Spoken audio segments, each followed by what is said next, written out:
ಪುತ್ರಿಯಾಗಿರ್ತಕ್ಕಂಥ ನೇಹಾ ಅವರ ಕಗ್ಗೊಲೆ ಇದು ಅಮಾನುಷ್ಯ ಹಾಗೂ ಬರ್ಬರ ಒಂದು ಭೀಕರ ಹತ್ಯೆಯನ್ನು ಮಾಡಿದ್ದಾರೆ. ಇದು ನಾವು ಅನುಮಾನ ಬರ್ತಾ ಇದೆ ಏನಂತ, ನಾಳೆ ಅನೇಕ ಪ್ರಕರಣಗಳಲ್ಲಿ ಡಿಜೆಹಳ್ಳಿ, ಕೆಜೆಹಳ್ಳಿ, ಅನೇಕ ರಾಜ್ಯದ ಮೂಲೆಗಳೇ ಆಗಿರ್ತಕ್ಕಂಥ ಪ್ರಕರಣಗಳನ್ನು ನೋಡಿದರೆ ಈ ಪ್ರಕರಣದಲ್ಲಿ ನ್ಯಾಯ ಸಿಗುತ್ತದೇನೋ ಇಲ್ಲೋ ಅನ್ನೋ ಅನುಮಾನ ರೀತಿಯಲ್ಲಿ ಅವರ ಹೇಳಿಕೆಗಳು ಇರೋದರಿಂದ ಈ ಪ್ರಕರಣವನ್ನ ರಾಜ್ಯದ ಜನತೆ ಗಂಭೀರವಾಗಿ ತೆಗೆದುಕೊಂಡಿದ್ದಾರೆ. ಈ ಪ್ರಕರಣದಲ್ಲಿ ತನಿಖೆ ಅಂತಕ್ಕಂಥದ್ದು ಪೊಲೀಸ್ ಇಲಾಖೆಗೆ ಕೊಟ್ಟಿರ್ತಕ್ಕಂಥ ಪರಮೋಚ್ಚ ಅಧಿಕಾರ. ಈ ಪರಮೋಚ್ಚ ಅಧಿಕಾರವನ್ನ ದುರುಪಯೋಗ, ಹಸ್ತಕ್ಷೇಪ ಮಾಡಿಕೊಂಡು ನ್ಯಾಯ ಮರೆಮಾಚುವಂತಹ ಸಂಭವ ಆಗಬಾರದು ಅಂತಕ್ಕಂಥ ಉದ್ದೇಶದಿಂದ ಸರ್ಕಾರ ಈ ನ್ಯಾಯಾಂಗದ ವಶಕ್ಕೆ ಹೋಗಿದ್ದಾರೆ. ನ್ಯಾಯಾಂಗದ ವಶಕ್ಕೆ ಹೋಗಿ ಇನ್ನೂ ಹೆಚ್ಚಿನ ತನಿಖೆಗಳನ್ನ ಕಲೆ ಹಾಕಿ ಅವನಿಗೆ ಗಲ್ಲು ಶಿಕ್ಷೆ ವಿಧಿಸುವಂತಹ ರೀತಿಯಲ್ಲಿ ತನಿಖೆ ನಡೀಬೇಕಾಗಿದೆ. ಆ ರೀತಿಯಲ್ಲಿ ಈಗಾಗಲೇ ಪ್ರತ್ಯಕ್ಷ ನಿದರ್ಶನ ಅವನೇ ಕೊಲೆ ಮಾಡಿದನು ಅನ್ನೋದಕ್ಕೆ ಈ ಜಗಜ್ಜಾಹೀರವಾಗಿರೋದ್ರಿಂದ ಮತ್ತೇನು ಹೆಚ್ಚಿನ ತನಿಖೆ ಅವಶ್ಯಕತೆ ಕೂಡ ಇಲ್ಲ. ಆ ಕಾರಣ ನ್ಯಾಯಾಲಯಕ್ಕೆ ಸಂಬಂಧಪಟ್ಟ ಕೆಲವು ಮಾಹಿತಿಗಳನ್ನ ಸರಿಯಾದ ರೀತಿಯಲ್ಲಿ ಸರ್ಕಾರ ಕೊಡತಕ್ಕಂಥದ್ದು ಆದ್ಯ ಕರ್ತವ್ಯ. ಅದರಲ್ಲಿ ಪೊಲೀಸರಿಗೆ ಹಸ್ತಕ್ಷೇಪ ಮಾಡಲಾರದೆ ಪ್ರಾಮಾಣಿಕ ಪಾರದರ್ಶಕ ತನಿಖೆ ಮಾಡುವಂತೆ ಸರ್ಕಾರ ಕ್ರಮ ತಗೊಳ್ಬೇಕು ಅಂತಕ್ಕಂಥ ಒತ್ತಾಯ ಮಾಡುವ ಸಲುವಾಗಿ ನಮ್ಮೆಲ್ಲ ಹಿಂದೂ ಸಮಾಜದ ನೇತೃತ್ವದಲ್ಲಿ ಹಿಂದೂ ವೇದಿಕೆಯ ಐಂಗೌಡರು ಮತ್ತು ಇಲ್ಲಿರ್ತಕ್ಕಂಥ ಎಲ್ಲರೂ ನಮ್ಮ ಮಾಜಿ ಶಾಸಕರು ಒಳಗೊಂಡಂತೆ ನಾವು ನಿನ್ನೆ ಪೂರ್ವ ಸಭೆಯನ್ನು ಮಲ್ಲಿಕಾರ್ಜುನ ಮಠದಲ್ಲಿ ನಾವು ಕರೆದಿದ್ವಿ. ಎಲ್ಲ ಸಮಾಜದ ಸರ್ವ ಸಮಾಜದ ಮುಖಂಡರು ಎಲ್ಲರೂ ಸೇರಿ ತಮ್ಮ ಸಲಹೆಗಳನ್ನು ಕೊಟ್ಟು ಇದು ಭೀಕರ ಮತ್ತು ಬರ್ಬರ ಹತ್ಯೆ, ಕಾನೂನು ಕೈ ತೊಗೊಳ್ಳೋಕೆ ಅವನಿಗೆ ಯಾವುದೇ ಥರ ಅಧಿಕಾರ ಇಲ್ಲ. ಅದು ಪ್ರೇಮ ಪ್ರಕರಣ ಆಗಿದ್ರೂ ಕೂಡ ಆ ಪ್ರೇಮ ಪ್ರಕರಣ ಒಪ್ಪಿಲನ್ನು ಮಾತ್ರಕ್ಕೆ ಕೊಲೆ ಮಾಡಬೇಕಂತ ಯಾವ ಕಾನೂನು ವ್ಯಾಪ್ತಿಗೂ ಅಥವಾ ಇದರಗೂ ಇಲ್ಲದ ಕಾರಣ ಅವನು ಮಾಡಿರ್ತಕ್ಕಂಥದ್ದು ಹೀನ ಕೃತ್ಯ, ಬಹಳ ವಿಕೃತವಾಗಿರ್ತಕ್ಕಂಥ ಮನೋಭಾವವುಳ್ಳವನಾಗಿರೋದ್ರಿಂದ ಅವನಿಗೆ ಕಠಿಣ ಶಿಕ್ಷೆ ಹಾಕಬೇಕು. ಅದಕ್ಕೆ ನಾವು ಸರ್ಕಾರದ ಮೇಲೆ ಒತ್ತಡ ತರೋದಕ್ಕೆ ಒಂದು ಗಂಗಾವತಿ ಬಂದನ್ನ ಕೊಡುವ ಮುಖಾಂತರ ರಾಜ್ಯದ ಸರ್ಕಾರದ ಮೇಲೆ ಗಮನ ಸೆಳೆಯುವಂತಹ ಒಂದು ಚಳವಳಿಯನ್ನ, ಒಂದು ಪ್ರತಿಭಟನೆಯನ್ನು ಮಾಡಿ ಗಂಗಾವತಿ ಬಂದ್ ಕರೆಯುವ ಮುಖಾಂತರ ಸರ್ಕಾರಕ್ಕೆ ಒಂದು ಒತ್ತಡ ತರುವಂತ ಕಾರ್ಯಕ್ರಮ, ಪಾರದರ್ಶಕವಾದಂಥ ತನಿಖೆ ಮಾಡಿ ಅವನಿಗೆ ಇನ್ನೂ ಎನ್ಕೌಂಟರ್ ಮಾಡುವಂಥ ಕಾನೂನು ಬಂದಿಲ್ಲದ ಕಾರಣ ಅವನಿಗೆ ಎನ್ಕೌಂಟರ್ ಮಾಡೋದಕ್ಕೆ ಅಂತ ಕಾನೂನು ಬರಬೇಕಾಗಿತ್ತು ಅಂತಕ್ಕಂಥ ಒತ್ತಾಯ. ಅದು ಆಗದಿದ್ದರೆ ಅವನಿಗೆ ಸಾಕ್ಷ್ಯ ನಿದರ್ಶನ ಇರುವುದರಿಂದ ಅವನಿಗೆ ತೀವ್ರವಾಗಿ ಗಲ್ಲಿಗೇರಿಸುವಂತ ವ್ಯವಸ್ಥೆಯನ್ನು ಕೂಡ ತರಬೇಕು ಅಂತ ಮಾಡೋದಕ್ಕೋಸ್ಕರ 24ನೇ ತಾರೀಕು ಇದೆ, ತಿಂಗಳ 24ನೇ ತಾರೀಕು ಬೆಳಗ್ಗೆಯಿಂದ ಗಂಗಾವತಿ ಬಂದ್ ಕರೆ ಕೊಟ್ಟು ಈ ಬಂದಿನಲ್ಲಿ ನಿನ್ನೆ ದಿವಸ ಸುಮಾರು ಜನರಿಗೆ ಈ ವಿಷಯ ಮುಟ್ಟಿದ್ದಿಲ್ಲ. ಇವತ್ತು ಪತ್ರಿಕಾ ಭವನದಲ್ಲಿ ಪತ್ರಿಕೆ ಕರೆ ಕೊಟ್ಟಿದ್ದೇವೆ, ವಿಷಯ ಎಲ್ಲರಿಗೂ ಗೊತ್ತಾಗ್ತದೆ ಅಂತ ಹೇಳಿ ಎಲ್ಲರಿಗೂ ನಾವು ಸ್ವಾಗತ ಮಾಡ್ತೀವಿ. ಕಾರಣಕ್ಕೆ ನಿಮ್ಮೆಲ್ಲರ ಸಲಹೆಯನ್ನ ಕೇಳಲಿಕ್ಕೆ ಇವತ್ತು ಪ್ರೆಸ್ ಮೀಟ್ ಅಂತ ನಾವು ಕರೆದಿಲ್ಲ. ಸಮಾಜದಲ್ಲಿ ಆಗ್ತಕ್ಕಂಥ ಆಗುಹೋಗುಗಳನ್ನ ಅತ್ಯಂತ ಸೂಕ್ಷ್ಮವಾಗಿ ತಾವು ಮೊಟ್ಟಮೊದಲಿಗೆ ನೋಡ್ತೀವಿ ಮತ್ತು ಅದ್ರ ಬಗ್ಗೆ ಅನಾಲಿಸಿಸ್ ಮಾಡ್ತೀವಿ. ಈ ರೀತಿಯ ಕೃತ್ಯಗಳು ಆಗದೇ ಇರೋ ಹಾಗೆ ನೋಡ್ಕೊಳ್ಳಿಕ್ಕೆ ಒಂದು ಸಂದೇಶವನ್ನು ಕೊಡಲಿಕ್ಕೆ ನಾವು ಏನೆಲ್ಲ ಮಾಡ್ಬೋದು ಅಂತೇಳಿ ತಮ್ಮ ಜೊತೆಗೆ ಸಲಹೆಯನ್ನು ಕೇಳಲಿಕ್ಕೆ ಇಡೀ ಜಿಲ್ಲೆಯಲ್ಲಿ ನಾನು ಅಂತೀನಿ ಗಂಗಾವತಿ ಅಷ್ಟೇ ಅಲ್ಲ, ಗಂಗಾವತಿ ಏನು ಸೆಂಟ್ರಲ್ ಪಾಯಿಂಟ್ ಆಗಿದೆ ಅಂತಂದ್ರೆ ಈ ಗಾಂಜಾ ಮತ್ತು ಮಾದಕ ವಸ್ತುಗಳ ಮಾರಾಟ ಕೇಂದ್ರ ಮತ್ತು ಅದನ್ನು ಬಯಸ್ತಕ್ಕಂಥ ದೊಡ್ಡ ಜಾಲ ಗಂಗಾವತಿಯಲ್ಲಿ. ನೀವು ದುಡ್ಡಿದ್ದವ್ರು ನೋಡ್ರಿ, ದುಡ್ಡಿರ್ಲಾರ್ದವ್ರು ನೋಡ್ರಿ. ಗಾಂಜಾ ಕೆಡಿಕ್ಟ್ ಆಗದಂಥವ್ರು ಹುಡುಗರಿಲ್ಲ. ನೀವು 10 ಮನೇಲಿ ಬಟ್ ಮಾಡ್ತೋಸ್ರೆ ಅದರಲ್ಲಿ 5 ಮನೇಲಿ ಮಕ್ಕಳು ಹತ್ರ ಗಾಂಜಾ ಸೇವನೆ ಮಾಡ್ತಾರೆ. ಘಾತಕ ಶಕ್ತಿಗಳಿಗೆ ಮಟ್ಟ ಹಾಕಲಿಕ್ಕೆ ಈ ಇರ್ರೆಸ್ಪೆಕ್ಟಿವ್ ಆಫ್ ಪೊಲಿಟಿಕಲ್ ಪಾರ್ಟಿ ಎಲ್ಲರೂ ಒಟ್ಟಿಗೆ ಸೇರ್ಬೋದು. ಯಾಕಂದ್ರೆ ಹಬ್ಬ ಹರಿದಿನಗಳಲ್ಲಿ ಒಟ್ಟಾಗಿ ನಾವು ಬನ್ನಿ ಕೊಡ್ತೀವಿ, ನಮ್ಮ ಮತ್ತೊಂದು ಮಾಡ್ತೀವಿ. ನಾಳೆ ಕರೆ ಕೊಟ್ಟಿದ್ದೆ ಆ ಕಾರಣಕ್ಕಲ್ಲ, ಎಲ್ಲ ಒಟ್ಟಾಗಿ ಇದನ್ನ ಪ್ರತಿಭಟಿಸೋಣ ಅಂತೇಳಿ. ನಾನು ಗಾಂಜಾ ವಿಷಯ ಯಾಕೆ ಹೇಳಿದೆ ಅಂತಂದ್ರೆ, ನೀವು ಹೆಚ್ಚು ಕಡಿಮೆ 2 ದಿವಸಕ್ಕೊಂದ್ಸರಿ ಪೊಲೀಸರ ಜೊತೆ ಕೂತ್ಕೊಂಡಿರ್ತಾರೆ, ಏನು ಪ್ರಕರಣ ಆಗಿದೆ ಅಂತ ಆ ಮಾಹಿತಿ ತಗೊಳ್ಳಿ. ನೀವು ಈ ಥರ ಓದಕ್ಕೆ ಕೇಳ್ರಿ. ಪ್ರತಿಯೊಂದು ಅಫೆನ್ಸಲ್ಲಿ ಗಾಂಜಾ ಸೇವನೆ ಮಾಡಿದವರೇ ಇದರಲ್ಲಿ ಭಾಗಿಯಾಗಿದ್ದಾರೆ. ಅವರಿಗೆ ಯಾವುದು ಒಳ್ಳೆಯದು ಯಾವುದು ಕೆಟ್ಟದ್ದು ಅಂತೇಳಿ ಗೊತ್ತೇ ಆಗಲ್ಲ ಗಾಂಜಾ ಸೇವನೆ ಮಾಡಿದಾಗ. ಹುಬ್ಳಿ ರೋಡ್ಗೆ ಒಂದು 4-5 ಜನ ಯುವಕರು ಗಲಾಟೆ ಮಾಡಿಕೊಂಡು ಒಂದು ಹುಡುಗನ ತಲೆ ಮೇಲೆ ಕಲ್ಲೆ ಆ ಕಲ್ಲೆ ಎತ್ತಾಕ್ತಂಥ ಹುಡುಗರು ಕಾಣಿಸ್ತಾರೆ. 99% ಏನು ಅಫೆನ್ಸ್ ಆಗ್ತದಲ್ಲ ಅವೆಲ್ಲ ಮತ್ತೆ ನಮ್ಮಲ್ಲೇ ಅದು ಎಣ್ಣೆ ಉಳಿದು ವಿಸ್ಕಿ ಉಳಿದು ಬಿಯರ್ ಕೂರ್ ಮಾಡೋದಂಥ ಕೆಲಸಗಳೆಲ್ಲ ಎಲ್ಲ ಗಾಂಜಾ ಹೊಡೆದ ಕೆಲಸಗಳು. ಇದು ಪ್ರೆಸ್ ಮೀಟನ್ನು ಹೌದು, ಜೊತೆಗೆ ವಿಷಯ ತಿಳಿಸೋದು, ನಿಮ್ಮಿಂದ ವಿಷಯ ತಿಳ್ಕೊಳ್ಳೋದು, ನಿಮ್ಮ ಸಜೆಷನ್ ಕೇಳೋದು.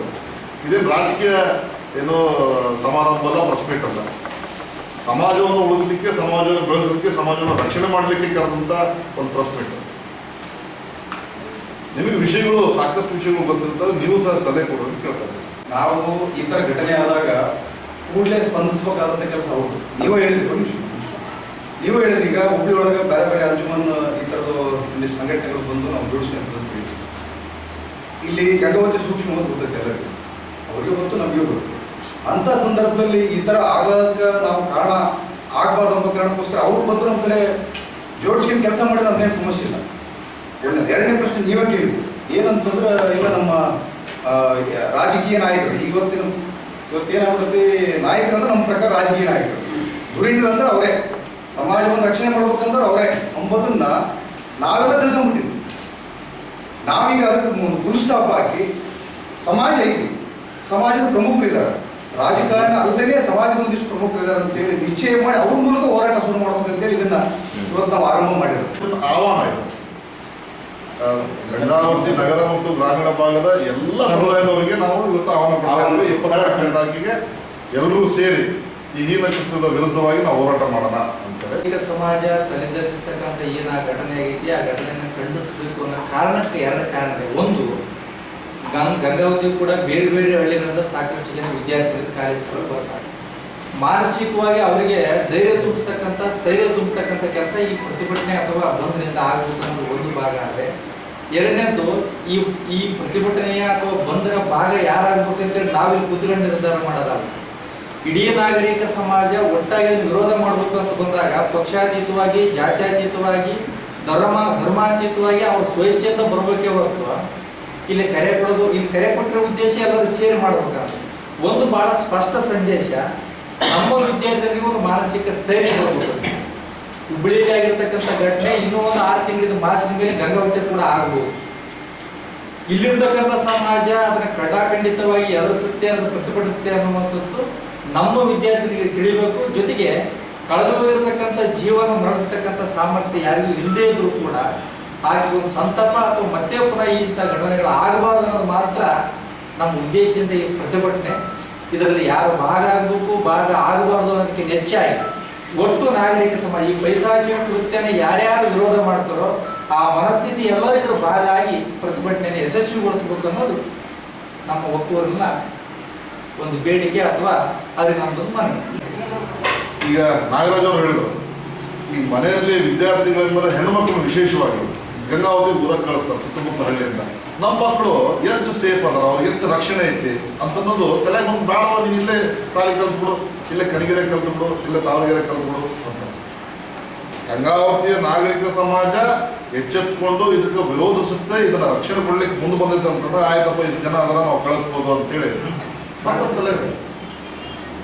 ಸರ್ವ ಸಮಾಜದ ಮತ್ತು ಭಾರತೀಯ ನಾಗರಿಕರೆಲ್ಲರೂ ಭಾಗವಹಿಸಬೇಕನ್ನೋದೇ ನಮ್ಮೆಲ್ಲರಿಗೂ ವೇದಿಕೆಯ ಒಂದು ಉದ್ದೇಶ. ಈಗ ತಾವಿಗೆಲ್ಲ ಸತ್ಯ ಗೊತ್ತಿದೆ, ಆದರೆ ತಾವು ಹೇಳಂಗಿಲ್ಲ, ನಾವು ಹೇಳ್ಬೇಕಷ್ಟೇ. ರಾಜಕಾರಣಿಗಳು ಹೆಂಗಿದ್ದಾರೆ ಅಂದರೆ ಯಾರನ್ನ ಸಾಯಿಸಿ ಮನೆಗೆ ಅವನು ಹೆಂಡತಿ ಮಕ್ಕಳು ಸತ್ತವರು ಕೂಡ ಅವ್ರು ರಾಜಕೀಯ ಬೇಕು. ಅದು ಯಾರಂತ ನಿಮಗೆ ಗೊತ್ತಿದೆ, ನಾವು ಹೇಳ್ಬೇಕಾಗಿಲ್ಲ. ಇಲ್ಲಿ ನನ್ನ ಧರ್ಮ ಉಳಿಬೇಕು, ನನ್ನ ಸಮಾಜದ ಹೆಣ್ಣು ಮಕ್ಕಳ ಮೇಲೆ ಯಾರು ಕಣ್ಣು ಹಾಕ್ಬಾರ್ದು, ಕೈ ಹಾಕ್ಬಾರ್ದು, ಕೊಲೆ ಮಾಡಬಾರ್ದು, ಹಲ್ಲೆ ಮಾಡಬಾರ್ದು, ಗುಂಡಾಗಿರಿ ಮಾಡಬಾರ್ದು. ಅಂದರೆ ಬಾಬಾ ಸಾಹೇಬ್ ಬರೆದಿರ್ತಕ್ಕಂಥ ಸಂವಿಧಾನ ಅವರಿಗೆ ರಕ್ಷಣೆ ಮಾಡ್ತಾ ಇಲ್ಲ. ಆ ಸಂವಿಧಾನ ಉಲ್ಲಂಘನೆ ಮಾಡ್ತಕ್ಕಂಥವ್ರೆ ನಮ್ಮ ಈ ಕರ್ನಾಟಕ ಸರ್ಕಾರದ ಆಡಳಿತ ಮುಖ್ಯಮಂತ್ರಿಗಳಾಗಿರ್ಬೋದು, ಹೋಮ್ ಮಿನಿಸ್ಟರ್ ಆಗಿರ್ಬೋದು, ಉಪಮುಖ್ಯಮಂತ್ರಿಗಳು, ಇವರೇ ಇಂಡೈರೆಕ್ಟ್ ಆಗಿ ಆ ಸಂವಿಧಾನ ಏನು ಉದ್ದೇಶಪೂರ್ವಕವಾಗಿ ಅವ್ರ ಮೇಲೆ ಆಕ್ಷನ್ ತಗೊಂತವ್ರನ್ನ ಇಂಬ್ಯಾಲೆನ್ಸ್ ಆಗಿ ಮೇಂಟೈನ್ ಮಾಡ್ತಾ ಇದ್ದಾರೆ. ಮತ್ತು ಒಂದು ಟೀಮು ಈ ಕರ್ನಾಟಕ ಇರ್ಬೋದು, ಭಾರತ ಇರ್ಬೋದು, ಅಂಥ ಒಂದು ಕೊಲೆಗಡಕರನ್ನ ಸೃಷ್ಟಿ ಮಾಡೋದೇ ಈ ಕಾಂಗ್ರೆಸ್ ಗರಡಿ. ಅದಕ್ಕೆ ಸಮಾಜ ಜಾಗೃತಿ ಮಾಡ್ತೀವಿ, ಹೋರಾಟ ಮಾಡ್ತೀವಿ. ಸರ್ಕಾರದ ಮೇಲೆ ನಂಬಿಕೆ ಇದೆ, ಸಂವಿಧಾನದ ಮೇಲೆ ನಂಬಿಕೆ ಇದೆ, ಸರ್ಕಾರದ ಅಧಿಕಾರಿಗಳ ಮೇಲೆ ನಮಗೆ ನಂಬಿಕೆ ಇದೆ. ಆದರೆ ಈ ಕಾಂಗ್ರೆಸ್ ರಾಜಕಾರಣಿಗಳು ತಮ್ಮ ವೈಯಕ್ತಿಕ ಉದ್ದೇಶದಿಂದ ಈ ಸಮಾಜನ ಬಲಿ ಕೊಡಕೊಂತಾರಲ್ಲ, ಇದು ಶಾಶ್ವತ ಅಲ್ಲ. ಇದು ಬಹಳ ಎಚ್ಚರಿಕೆಯಿಂದ ಇರಬೇಕು. ಯಾಕಂದ್ರೆ ಸಮಾಜ ಅಂದರೆ ನಾವೆಲ್ಲರೂ ಒಂದೇ. ರಾಜಕೀಯ ಮಾಡಿ ಅದ್ರ ಅಂಥ ವಿಷಯದಲ್ಲಿ ಇದು ಲವ್, ಇದು ಹದು, ಇದು ಒಂದು ಬೇರೆ ಸಮಾಜ ಮುಟ್ಟಿ ನೋಡೋಣ. ನಮ್ಮ ಸಮಾಜ ಹೆಣ್ಮಕ್ಳ ಮೇಲೆ ಯಾಕೆ ಕೈ ಮುಟ್ಟಬೇಕು? ಆ ಕಾರಣಕ್ಕಾಗಿ ಖಂಡಿಸಿ ನಾಳೆ 24 ಬಂದ್ ಕಾರ್ಯ ಕೊಡ್ತಾ ಇದ್ದೀವಿ. ಆ ಬಂದ್ ಕಾರ್ಯದಲ್ಲಿ ಸರ್ವ ಸಮಾಜದ ಎಲ್ಲ ಸಮಾಜದವರು, ಹಿಂದಿರ್ಬೋದು, ಮುಸಲ್ಮಾನ್ ಇರ್ಬೋದು, ಅಷ್ಟು ಜಾತಿಗಳು ಎಲ್ಲರೂ ಕಲಿಬೇಕು ಮತ್ತು ಅನ್ಯಾಯದ ವಿರುದ್ಧ ಪ್ರತಿಭಟಿಸಬೇಕಂತ ನಾಗರಿಕರು ಎಲ್ಲರೂ ಭಾಗವಹಿಸಬೇಕೆಂದು ಇವತ್ತಿನ ಮುಖಾಂತರ ನಾವು ಮನವಿ ಮಾಡಬೇಕು. ಒಬ್ಬರಿಗೊಬ್ಬರು ಸಂಬಂಧ ಇತ್ತು ಲವ್ ಕೇಸ್ ಆದರೆ 9 ಸಾರಿ ಚುಚ್ಚಿ ಸಾಯಿಸ್ಬೇಕಂತ ಏನಾದ್ರು ಇದೆ, ಅದು ತಪ್ಪು ಅಂತೇಳಿ ಸಿದ್ದರಾಮಯ್ಯವರು ಹೇಳಿದ್ರ, ಪರಮೇಶ್ವರ್ ಅವರು ಹೇಳಿದ್ರ, ನಾವೆಲ್ಲರೂ ನೋಡಿದ್ರ. ಅಲ್ಲ, ಅವರು ಸಮರ್ಥನೆ ಮಾಡ್ಕೊಂತಾರಣ, ಅವ್ರಿಗೇನು ನೇರವಾಗಿ ಹೇಳಲ್ಲ. ಸ್ವತಃ ಡಿ ಕೆ ಶಿವಕುಮಾರ್ ಕೂಡ ಏನಂದ್ರು, ಹಿಂದೆ ಬೊಮ್ಮಾಯಿ ಸರ್ಕಾರದಲ್ಲಿ ಕೂಡ ಆಗಿದ್ದಾವೆ ಅಂತಂತ ಹೇಳ್ತಾರೆ. ಕೊಲೆ ಮಾಡೋದು ಸರ್ಕಾರದ ಜವಾಬ್ದಾರಿ ಅಲ್ಲ. ಇವತ್ತು ನಾವು ಕೂಡಿಸಿದ್ವಿ ಎಲ್ಲ ಸೇರಿ ಅವ್ರಿಗೆ ಅಲ್ಲೇ. ಈ ರೀತಿ ಹೀನ ಕೃತ್ಯ ಮಾಡೋದು ಅಪರಾಧ, ಇದು ತಪ್ಪು ಅಂತಂದು ಹೇಳೋಕ್ಕಾಗಿತ್ತಲ್ಲ. ಯಾವ ಸರ್ಕಾರ ಕೊಲೆ ಮಾಡೋದು ಪೆಂಡಿಂಗ್ ಕಾಣ್ತಾ ಇದೆ, ಆಕಸ್ಮಿಕ ಅಂತ ಹೇಳ್ತಾರೆ.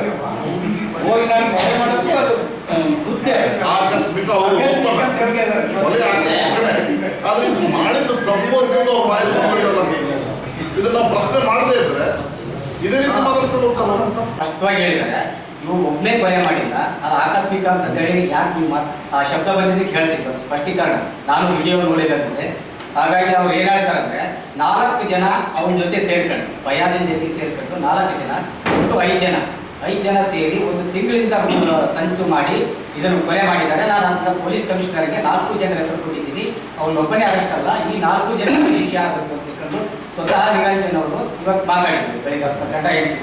ಅವಳಿಗೆ ಎಷ್ಟು ಇದು ಮಾಡ್ತಿಲ್ಲ ಅಂದರೆ, ಅವಳು ಬ್ಯಾಚ್ಮೇಟ್ ಇರ್ಬೋದು, ಕಳೆದ BC ಒಳಗೆ ಅವಳು ಬ್ಯಾಚ್ಮೇಟ್ ಅಂತ. ಈಗ ಅವಳು MCA ಮಾಡ್ತಿರ್ಬೇಕಾದ್ರೆ ಅವಳ ಹೆಸರು ಹೇಳ್ಕೊಂಡು ನಾನು ಬ್ಯಾಚ್ಮೇಟ್ ಅಂತ ಹೋಗಿ ಅವಳು UPSC ಎಕ್ಸಾಮ್ ಕೂಡ ಪ್ರಿಪೇರ್ ಆಗ್ತಿದ್ಲು. ಬಟ್ ಎಷ್ಟು ಸರ್ ಅಂದರೆ, ನಾನು ಚಪ್ಪಲಿ ತೊಗೊಂಡು ಹೊಡಿತೀನಿ ಅಂತಂದೇಳಿ ಮನೆ ಹತ್ರ ಗಲಾಟೆ ಮಾಡ್ಯಾರ.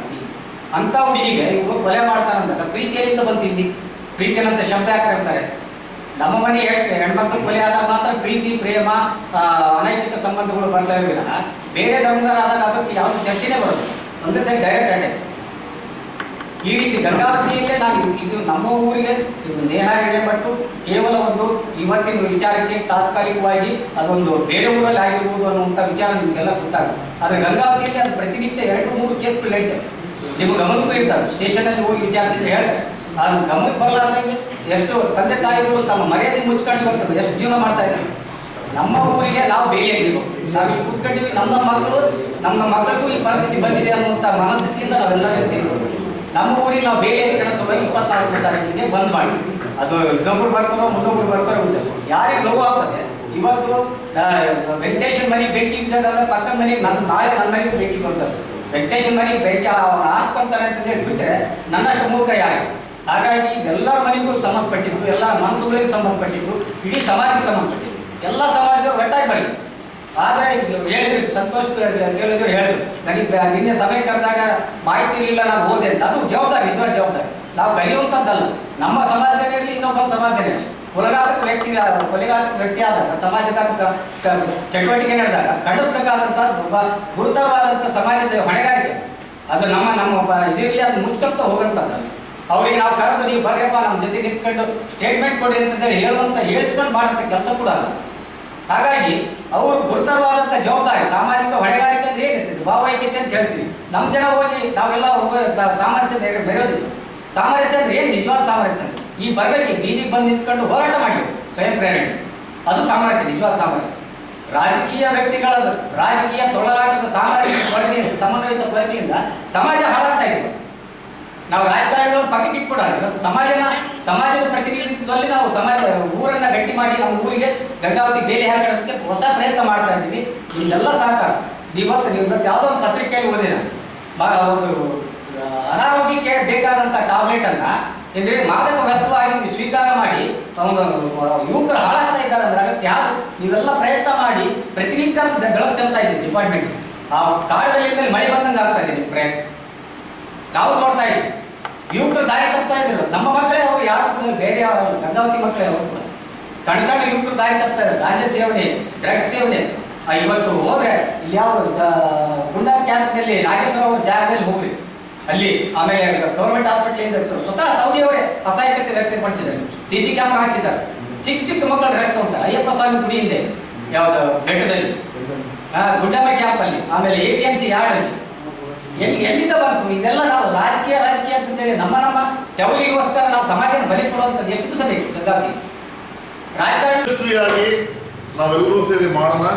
ನಮ್ಮೆಲ್ಲರ ಸಹಕಾರವಿರಲಿ. ತಮ್ಮ ಮೂಲಕ ನಮ್ಮ ಗಂಗಾವತಿ ನಗರ ಮತ್ತು ಗ್ರಾಮೀಣ ಭಾಗದ ಎಲ್ಲ ರೈತರು, ವ್ಯಾಪಾರಸ್ಥರು, ಉದ್ಯಮಿಗಳು, ಡಾಕ್ಟರ್ಗಳು ಮತ್ತು ವಕೀಲರಿಗೆ ಒಂದು ಅದ್ಭುತವಾದಂಥ ತಮ್ಮ ಪತ್ರಿಕೆ ಮೂಲಕ ಕರೆ ಕೊಡ್ರಿ. ನಾವೆಲ್ಲರೂ ಸೇರಿ ಈ ಒಂದು ಕೃತ್ಯದ ವಿರುದ್ಧ ಪ್ರತಿಭಟಿಸಿ ಸರ್ಕಾರಕ್ಕೆ ಎಚ್ಚರಿಕೆ ಗಂಟೆಯನ್ನು ಬಾರಿಸುವ ಮೂಲಕ ನಮ್ಮ ನೇಹಾಳ ಆತ್ಮಕ್ಕೆ ಶಾಂತಿ ಸಿಗ್ತಕ್ಕಂಥ ಕೆಲಸ ಮಾಡೋಣ. ಗಂಗಾವತಿಯ ರಕ್ಷಣೆ ನಮ್ಮೆಲ್ಲರ ಹೊಣೆ ಅಂತೇಳಿ